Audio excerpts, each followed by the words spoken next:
Hello, everyone. I'm Subhav Ramnani, your host for the MAM Show, a podcast series where we dissect the life journeys of people in the medical field and try to learn and gain from their knowledge and experience. Today, we actually spoke to a very dear friend of mine.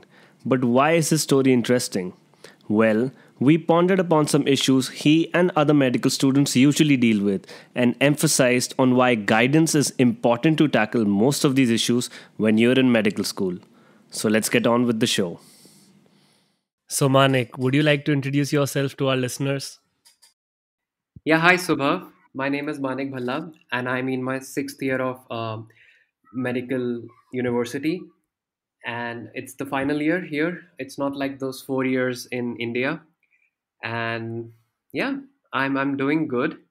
This quarantine has been really boring, but still, I'm keeping myself busy. Okay, so Manik, you're a final year student, but let's start from the beginning. Let's start and introspect more into your journey. So, why did you choose medicine exactly?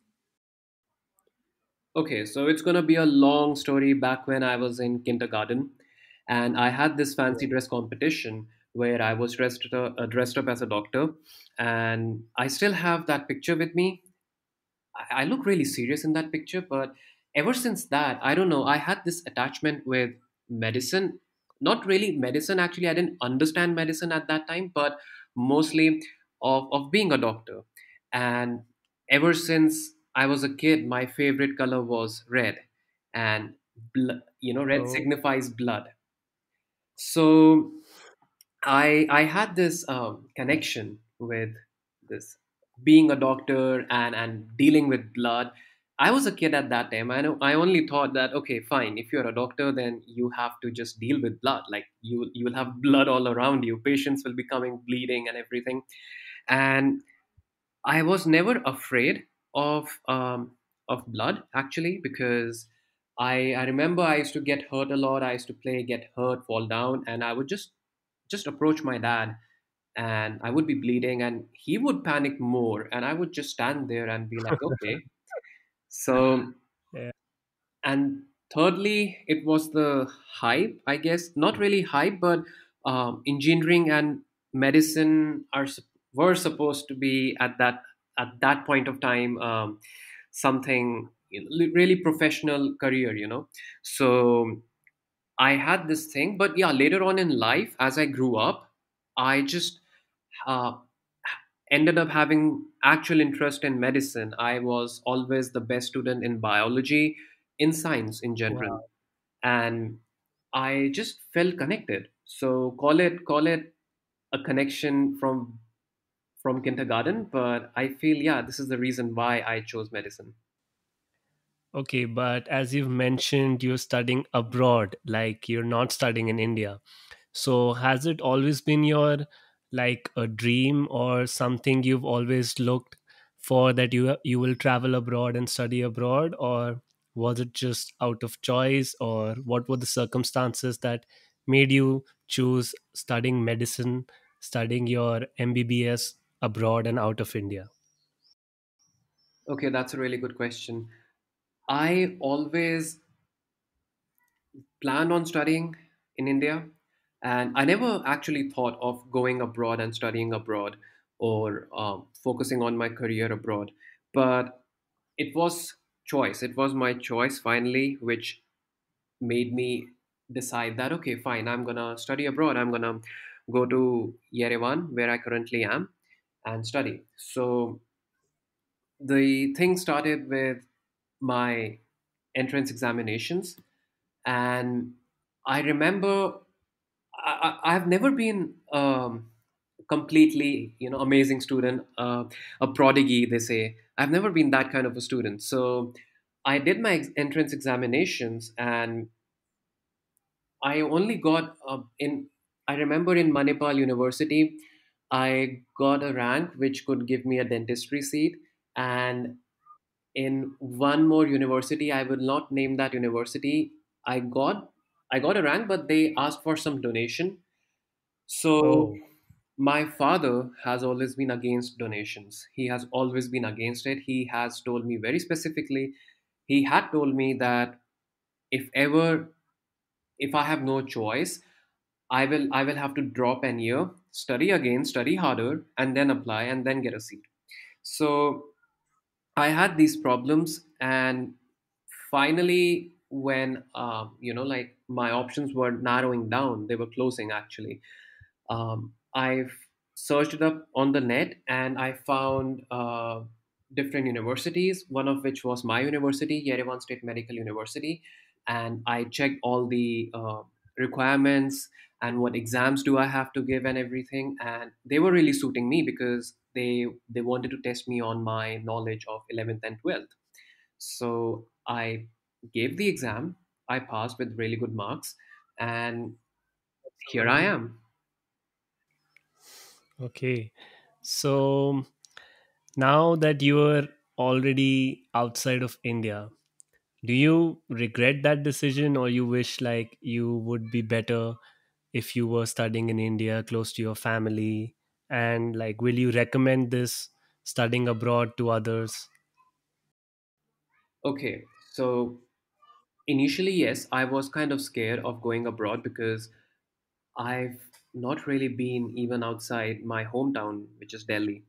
So it was a huge step. This was one huge step for me to take. And my father, he supported me in this. He was never that, super emotional kind of a parent who says, no, don't go outside. What will you do, etc. Even though, yes, he was worried, he was concerned. How will I be living outside alone? But he supported me, which gave me more confidence. And I I remember the moment I stepped my foot in Yerevan, I just knew that, okay, this is it. I'm alone. Even though I had people around me, I had my batchmates and everyone, but if you have to do something, you have to do it by yourself. You can't depend on others. So I knew this is it, and I just decided, okay, fine, I have to do things now which I would never imagine doing. It's not just studying, it's a lot of things. It's cooking, it's washing, it's a lot of things. I'm just generalizing. And when it comes to telling people actually if whether they should go abroad or not, it all depends. See, if somebody is fine, if somebody has the opportunity to study in their own hometown and they are getting quality education, then fine, please continue. But I feel that going abroad or going away from your family and doing things by yourself is a big step towards being more and more mature. So it all depends. People who just have this craze of going abroad, fine, they should. I wouldn't say it's a bad decision. I will never say, oh, you're going to regret it. No. But people who are afraid, who are actually really feeling that they can't do it, they can continue in their hometown. I'm not convincing people, no, get out of your hometown. But yes, it has its advantages that you actually become more and more mature, because then it's not just about studies, you are living your whole livelihood by yourself. So now you think that you have developed your personality. So let's now dive in more into your college education, and let's start with the first year of medical school. So, is there anything you wish you knew back in your first year of medical school, like seeing the things expanding now and everything with the knowledge you have now? Is there anything you wish you knew back in first year? Yes, I actually wish if I could go back in time, I actually wish I had some guidance. In the sense, I wish I had somebody to guide me. I have never had anyone in my family who is a doctor. I'm actually the first one who will become a doctor, and I had zero guidance. All I heard from people, from my aunts, from my family doctor, um, it was just, okay, medicine is really hard. Medicine is really hard. Think, decide what you're gonna do because it's really hard. That's all I heard. So I had a lot of difficulties in my first year. There were a lot of subjects, and I did not know how to approach these subjects. I did not know how to learn them because I have always been bad at rote learning. I have always understood concepts. And yes, it's true that not everything you can just learn by concepts. There are lot of things in medicine which you have to rote learn. So, and there are ways in which you can make it easier by mnemonics, by various other methods, which at that point of time I didn't know at all. So I had a really tough time in my first year in the important subjects actually, and yeah, I really wish I was also not connected to my seniors. That was my fault actually, because now I realized that okay, whichever year you're in, you should always approach your seniors and take their advice. So I was always at that point of time, because I was new to this whole system and everything. I was kind of an introvert, and I did not have a connection with seniors, and hence I did not have any guidance. So I guess yeah, this is one thing which I wish I could change. Okay, so now that you know what all you have to do, and hopefully you have the right guidance right now, so is there anything you would have approached differently regarding your studies, like maybe a different study method or a different study resource or something like that, now that you have the perfect guidance on how you should study, what you should study, and all? Yes, yes, and yes. I I did some research by myself, and it was in vain. And then actually I was advised by you on how to approach things, on how to understand concepts better, how to make medicine, how to make learning interesting, not just medicine, in general, how to make learning interesting. And then I researched more on these topics, and I just recently realized that I just cannot open a book and read and learn and retain the information. Till the learning part, I can. Okay, if I have to give the exam tomorrow, I can open up the book 2 days before. I can start going through topics. I can start reading the important lines. I can learn these lines. I can retain it for just like maximum a week, and that's it. That's it. I had zero concept of revision, nothing, and I used to forget things easily. So I realized that the books, this whole just the reading part is not. I'm not compatible with this. So Oh, I started going through video materials actually, and there are a lot of video materials online. Yes, you have to subscribe. Some of them are free, some of them you have to subscribe, but it's only for your own good. So we have things like pathoma, bnb, and other, even so many detailed videos over YouTube. And I started going through all these, and I realized, okay, you know what? This is my thing, because I could actually understand what the text was actually trying to say, what the text was actually trying to convey. The whole concepts, the whole explanation. It's not just about reading a line, it's about how this line came to be. So I did this. Then this was the learning part. Okay, so visual, let's say visual, let's call it visual learning. That's my strength. yeah. Now comes the retaining part.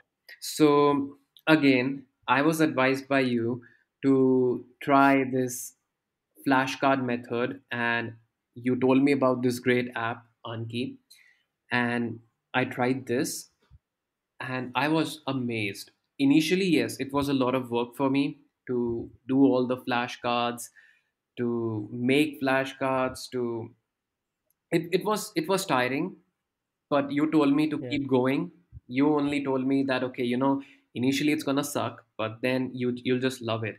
And I have been using Anki for some time now, and I can say that everything which I have learned, I have retained it somewhere in my head. It is there. I know it. I am confident. And I have also done questions related to the That's topics great. I've studied. And I could just easily know the answer. It was so easy. Yes, there are questions which are tough, but most of them I just knew that, okay, wow, I can remember this. And it was like, at that point of time, it was a magical moment for me. I was actually Yeah. shocked. So yeah, I feel this is the thing which has changed. I am now more of a visual kind of a learner.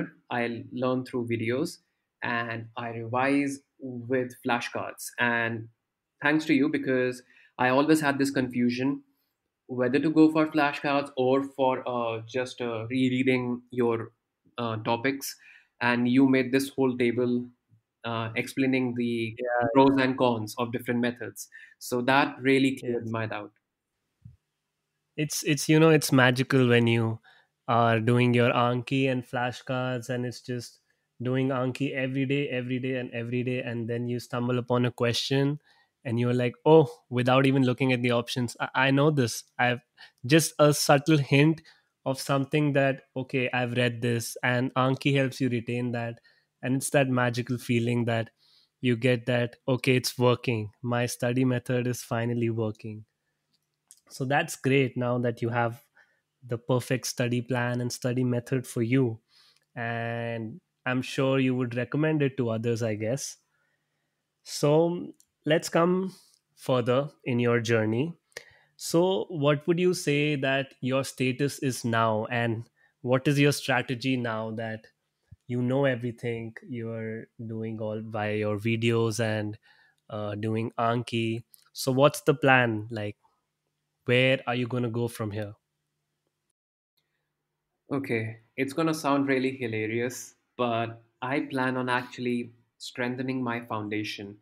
There is this there is this line where they say that, even the tallest and the biggest of skyscrapers need to have a very strong foundation. If they have a That's true. very weak foundation, they're just gonna come crashing down. So this is actually what happened with me, because my first 3 years were pre-clinical years. And at that point of time, we were supposed to learn the concepts about physiopathology and pharmacology, different foundation building blocks to what would come ahead. So at that time, I did not know about any of this, about what I just said before, about videos, about revision techniques, nothing. And because of that, my foundation, my basic strength was really, really weak. I was really weak at that. And I actually, now that I know of all these things, being in my final year, I'm gonna I'm actually gonna, yes, focus on my own subjects which I have for my university, as well as simultaneously I'm gonna strengthen my foundation, because that is what's needed for you to understand clinical cases. Let's say there is a clinical case where a person has some kind of I don't know, like they say there is more than 3 grams of protein coming out of his urine and all that. And if you do not know the basic difference between what's a nephrotic syndrome, what's a nephritic syndrome, you just cannot solve the case. You cannot. So these are the basics which one has to learn. And right now, this is my strategy, that I'm gonna be learning my basics. I'm gonna make them really, really strong so that I don't have a problem on approaching clinical cases. Okay, so now that you are in your final year, so we can say that it's never too late. Even if you're in your final year, you can go back and look at the basics and strengthen them.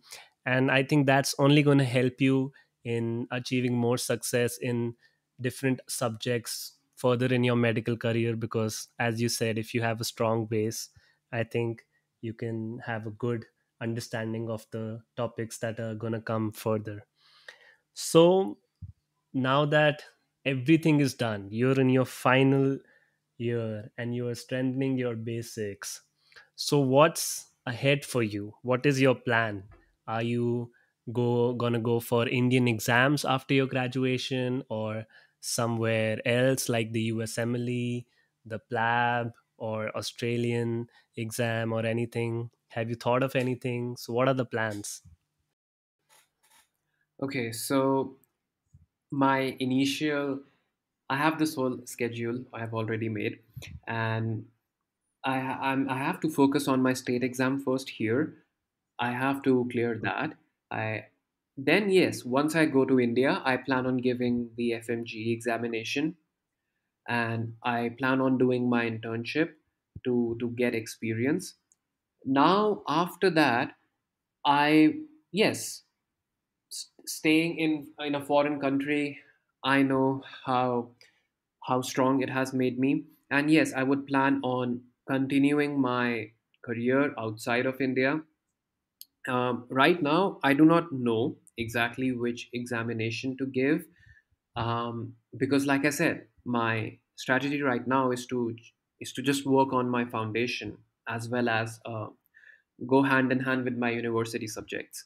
So, and currently, with all this pandemic situation, everything has been halted, and in news we have seen that the PLAP is going to be changed to UKMLA. Now what changes they bring, I do not know. Then with USMLA also, they said that step one, there won't be a marking system anymore. It's going to be like a pass and fail Yeah. again. You have to go through a lot of other information, because you can't just be okay fine, they're just going to make it pass fail, but there could be some changes. Right now I do not know, but yeah, for now my only target, the only plan which I've made, is to clear my state exam and then give my FMG and get experience while working in India. Okay, that's great. So, being a person who's in his final year, having been through everything, that you have no guidance and you're still going strong, you've reached your final year and you're still doing good. Is there any advice you would like to give to new medical students who are in their first and second year about guidance or a study plan or something that you have gained yourself from the experience? Yes, I would just like to advise my juniors that you have to stay updated 100% with all medical related information.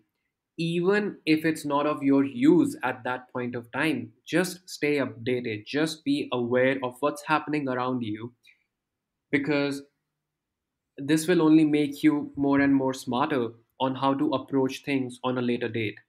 You won't have to just sit down one day and be like, oh, okay, okay, what's happening around me. No, just stay updated. Stay, please approach your seniors if you must and ask them for advice. And always look around for information. Never think that, oh, it's not of my use, I don't need this. Don't have this mentality. Just know everything, be aware of what's happening around you, be updated. Okay, so Manik, that was great advice, and hopefully, some juniors and other people can take some positives out of it. And thank you for being with us. And is there anything else you would like to say? And we can wrap this up. Yeah, I just want to say that I'm actually honored to be on your podcast. Oh, and come on. And to all the listeners who are listening right now and who haven't subscribed to Mad About Medicine, you must, because you are losing out on a lot of information which is being actually given for free, which others would ask money for. That's a So, shameless plug, but yeah, please listen to him. yeah, so go ahead, subscribe to Mad About Medicine, because trust me, it's only gonna make you more and more smarter. Well, it's been nice having you, Manik, and hopefully, we'll hear from you once again. Yeah, sure. I would love to.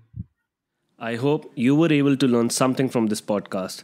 Comment down below if you have any questions regarding what we discussed, and I will try to answer to each one of you. Also, check out my page on Instagram at Mad About Medicine, where I post some amazing medical content, some interesting quizzes, and exciting challenges and giveaways. If you gained anything from this podcast, then don't forget to give it a like, and if you absolutely loved it, then do click on that subscribe button. And as always, stay healthy, stay safe, and stay mad, but just about medicine.